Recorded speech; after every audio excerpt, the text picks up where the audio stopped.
ব্যস্ততম চট্টগ্রাম-কক্সবাজার মহাসড়কে প্রতিনিয়ত ঘটছে সড়ক দুর্ঘটনা।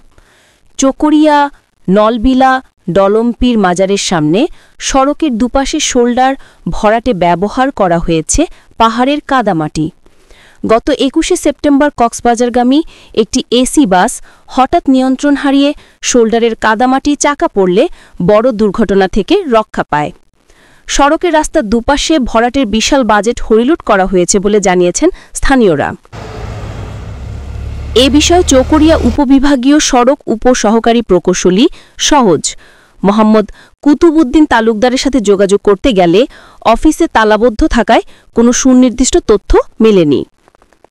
সড়ক দুর্ঘটনা যেন চট্টগ্রামের নিত্যনৈমিত্তিক ঘটনা হয়ে দাঁড়িয়েছে। প্রত্যেকটি সড়ক যেন এখন মৃত্যুফাঁদে পরিণত হয়েছে।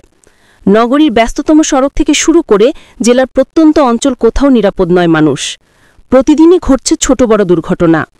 এর মধ্যে অনেকে স্থায়ী পঙ্গুত্ব বরণ করছেন, কেউ বা হারাচ্ছেন জীবন।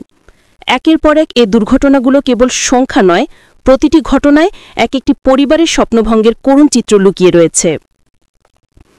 চলতি বছরের জানুয়ারি থেকে আগস্ট পর্যন্ত নগরে ৩৮১টি দুর্ঘটনায় নিহত হয়েছেন ৩৯৮ জন, আহত হয়েছেন অন্তত ৬১১ জন। গত বছরের তুলনায় দুর্ঘটনার হার বেড়েছে প্রায় ১০%। কক্স অনলাইন বার্তা স্বতঃস্ফূর্ত। News desk, Chakaria, Cox's Bazar.